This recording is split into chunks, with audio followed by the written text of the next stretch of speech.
بسم اللہ الرحمن الرحیم۔ السلام علیکم ورحمۃ اللہ وبرکاتہ۔ سامعین کرام، آج ہم جانیں گے جھوٹ بولنے والوں کا انجام قرآن اور حدیث کی روشنی میں۔ سامعین کرام، جب بندہ جھوٹ بولتا ہے تو فرشتہ اس کے جھوٹ کی بدبو کی وجہ سے ایک میل دور چلا جاتا ہے۔ حضور اکرم صلی اللہ علیہ وآلہ وسلم کی ذات ہی خوبیوں والی ہے، اس لیے آپ صلی اللہ علیہ وآلہ وسلم کی زندگی کو اسوہ حسنہ قرار دیا گیا ہے۔ ایسی صفات بھی ہیں جنہیں اہل ایمان تو کیا، حضور صلی اللہ علیہ وآلہ وسلم کے جانی دشمن بھی تسلیم کرتے تھے۔ ان میں سے ایک سچائی ہے۔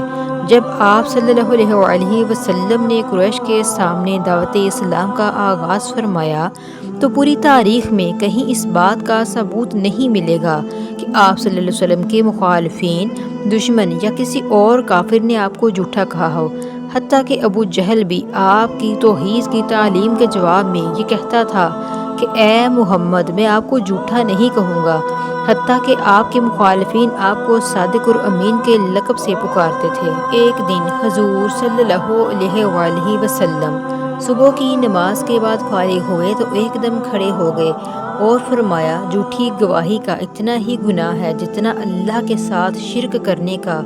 اور پھر آپ صلی اللہ علیہ وآلہ وسلم نے سورہ حج کی یہ آیت 3 مرتبہ تلاوت فرمائی، یعنی بت پرستی کی گندگی سے بچو اور جھوٹی بات کہنے سے بچتے رہو۔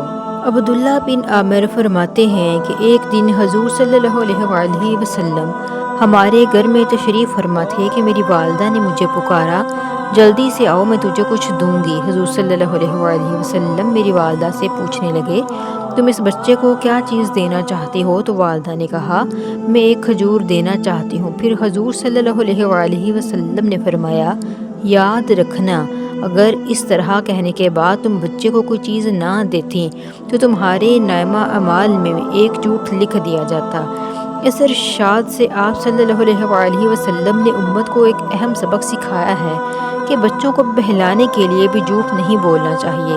حضرت عبداللہ بن مسعود رضی اللہ تعالیٰ عنہ سے مروی ہے، نبی کریم صلی اللہ علیہ وآلہ وسلم نے فرمایا، بلا شبہ سچ آدمی کو نیکی کی طرف بلاتا ہے اور نیکی جنت کی طرف لے جاتی ہے، اور ایک شخص سچ بولتا رہتا ہے یہاں تک کہ وہ صدیق کا لقب اور مرتبہ حاصل کر لیتا ہے، اور بلا شبہ جھوٹ برائی کی طرف لے جاتا ہے اور برائی جہنم کی طرف، اور ایک شخص جھوٹ بولتا رہتا ہے یہاں تک کہ وہ اللہ کے یہاں بہت جھوٹا لکھ دیا جاتا ہے۔ ارشاد باری تعالیٰ ہے، بے شک خدا اس شخص کو جو جھوٹا ناشکرا ہے ہدایت نہیں دیتا۔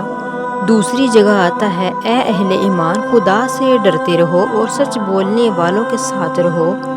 اللہ رب العزت ہمیں جھوٹ بولنے سے بچائے، پوری زندگی سچ بولنے کی توفیق اور دنیا اور آخرت میں سچوں کا ساتھ عطا فرمائے، آمین۔ سامعین کرام، میری چھوٹی سی گزارش آپ سے، میرے اس چینل کو لائک، شیئر اور سبسکرائب کیجیے تاکہ اس طرح کی مزید اسلامک ویڈیوز آپ تک پہنچتی رہیں۔ خوش رہیں، خوشیاں بانٹیں۔